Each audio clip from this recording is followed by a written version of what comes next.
तो सा दिलियूं लगन तोखे विसारी दो केर तोड़े हुजे खेर मिठा सदा माई खाना आमड़ो चवे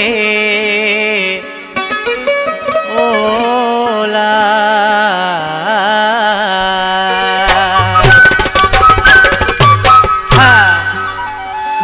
इन गीत लाए खास फरमाइशा सजावल खां जुनेद आमड़ो मुनीर अहमद आमड़ो हाजी अहमद आमड़ो अब्दुल रज़ाक आमड़ो अशरफ उर्फ अशरी आमड़ो अब्दुल लतीफ़ आमड़ो रहमतुल्लाह कोरेजो हुसैन गुरमानी शायर जान मोहम्मद पठान खास फरमाइश अली रज़ा आमड़ो इरफान आमड़ो गुलाम रसूल कनादी फरमाइश है सलीम कानियो मुमताज़ शाह बुखारी बशीर मंगनार आलिम खासकेली रफ़ीक आमड़ो रज़ा खासकेली न्याज रायमो कामरान भट्टी डब्बू मोरी खां दीदार मला ठटे खां मुझे प्यारो भाई दा खुदा बख्श बिकत कासिम मलकानी मुझे भा सडेला अदा वजीर थई मुनी खास फरमाइश है ये आशिक छातो चे इरशाद बचा जानी ओ तो जेड़े मानू अखेड़े चरिया आऊं किथे तो विसारिया तो जेड़े मानू अखेड़े चरिया आऊं किथे तो विसारिया तो सा दिल लगी कंदो माया कने तो के पयो मचनाया तो ते साह छड़ी दो वाया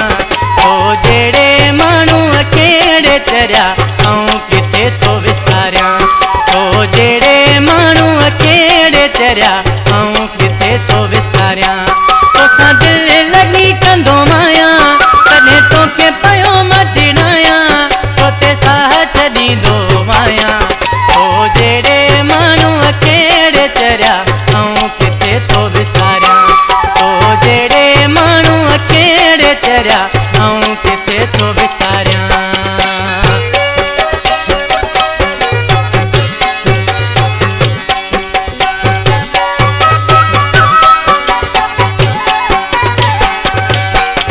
सिर जा सौदा मन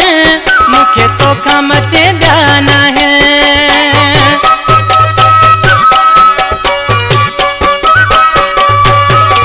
सिर जा सौदा मन मुखे तो खमते ब्याना है सोना घणाई त मुखे सताए अॻियां पोयां थींदा मुझे आए पर आऊं त कंहिंजो नाया ओ जेड़े माण्हू अखेड़े चरिया आऊं किथे तो विसारिया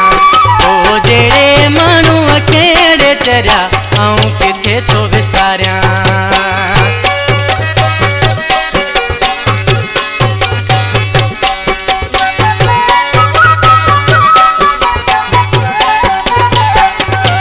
बस नसीब वारो माही तू मुखे वणी तो साईं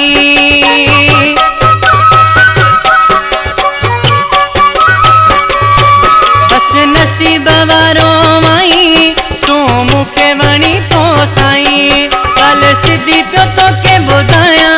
कहिड़ो कुड़ मतो सां ॻाल्हाया पोयां हटण वारो नाया ओ जेड़े माण्हू अखेड़े चरिया आऊं किथे तो विसारिया ओ जेड़े माण्हू अखेड़े चरिया आऊं किथे तो विसारिया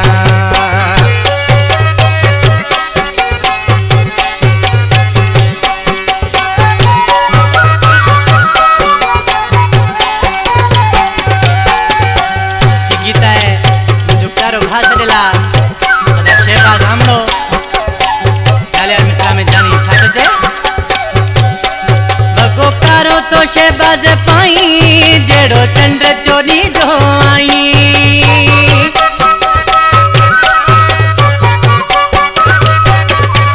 भगो कारो तो शहबाज पाई जेड़ो चंड चोरी जो आई तोखे आमड़ा छा समझाया